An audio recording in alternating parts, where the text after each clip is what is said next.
Baik, selamat pagi Kamarati dan juga pemirsa. Detik-detik jelang pengumuman hasil sengketa Pilpres 2024 yang akan segera diumumkan oleh Mahkamah Konstitusi pada pukul 9.00 waktu Indonesia Barat. Lantas bagaimana persiapannya? Saat ini kami sudah bersama dengan Wakil Ketua Tim Kuasa Hukum Prabowo Gibran, Otto Hasibuan. Kita akan bertanya, sebenarnya sudah sejauh mana persiapan yang akan dilakukan hari ini dan apakah memang akan sesuai dengan rencana agenda dari pembacaan putusan MK hari ini? Selamat siang. Selamat pagi Pak Otto. Pagi. Pak Otto, gimana nih kondisi rasa atau keadaan yang ada di tim kuasa hukum 02 hari ini jelang pengumuman putusan MK? Ya, hari ini kita tim kuasa hukum 02 itu lengkap hadir pada hari ini. Nanti secara bergantian akan hadir dalam persidangan. Ya terus terang aja semuanya kan sudah kita persiapkan. Tinggal menunggu putusan. Nah, di dalam menunggu putusan ini tentunya kita selaku lawyer kan saya melihat ada satu hal yang paling penting mungkin bahwa putusan ini biar bagaimanapun akan bisa menjadi putusan menjadi landmark ya. Putusan menjadi pedoman bagi perkara-perkara yang lain gitu. Karena dalam kasus ini ada suatu hal yang sangat di persimpangan jalan dipersoalkan.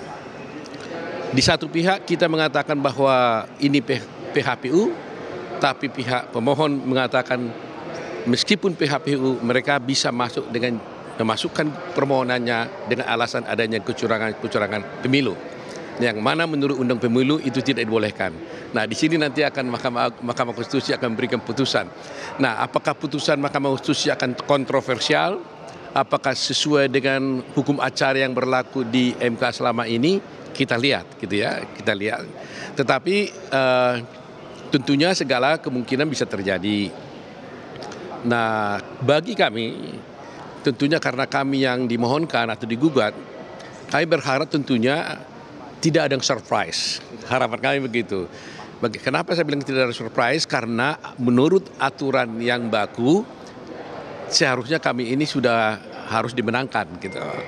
Nah, jadi mudah-mudahan berjalan seperti itu saja gitu loh. Tidak ada hal-hal yang surprise gitu. Pak, ini kan bergantung dengan keputusan Hakim Mahkamah Konstitusi. Ada 8 Hakim Mahkamah Konstitusi hari ini yang akan memutuskan.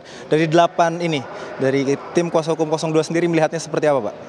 Ya, banyak saya melihat di media-media bahwa mereka membuat analisis. Basicnya kan ini kasus ini kan ada dikaitkan dengan putusan Gibran, perkara Gibran di putusan perkara nomor 90.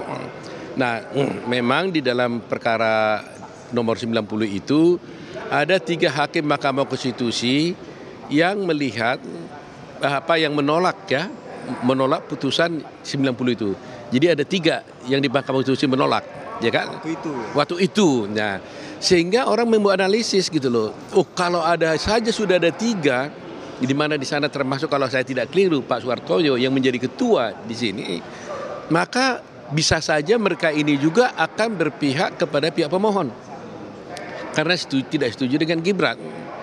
Nah, sehingga mereka tinggal dapat 1 hakim bisa menang kira-kira gitu karena 8 kalau ketuanya berpihak kepada salah satu tentunya dia punya suara jadi 2 kalau skornya 4-4. Cuma saya berpikir begini, saya memaklumi bahwa 3 hakim tersebut memang menolak dulunya.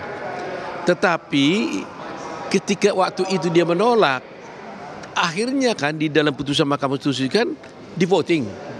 Dan ternyata yang lain menang. Jadi pendapat mereka kan tidak diterima. Sehingga tentang keabsahan Gibran itu sudah menjadi putusan Mahkamah Konstitusi. Nah, karena sudah menjadi putusan Mahkamah Konstitusi, menurut saya hakim itu tidak bisa lagi mendalilkan atau mengatakan, oh dulu saya tidak setuju sehingga saya mau batalin. Mesti enggak. Karena apa? Mereka harus menghormati putusan yang menjadi putusan Mahkamah Konstitusi. Ya, kesenangan bersama. Tidak lagi dia mengatakan saya hakim dulu menentang, tidak. Jadi atas dasar itu saya meyakini mereka akan konsisten mempertahankan putusan nomor 90 tersebut dan keabsahan Gibran tidak akan mungkin lagi tergoyahkan gitu. Dari total 8 hakim Pak, artinya jika keputusan pada saat itu ketiga hakim Mahkamah Konstitusi ini menolak putusan MK dan ini putusan hari ini tentu konteksnya berbeda ya Pak. Dan dari 8 hakim MK ini akan ada berapa yang menerima ataupun menolak kalau dilihat dari kacamata kuasa hukum tim 02? Jujur nih, kalau saya pribadi nih, kalau saya melihat dari kacamata hukumnya, saya meyakini 8-0. 8-0. Ya. Kenapa?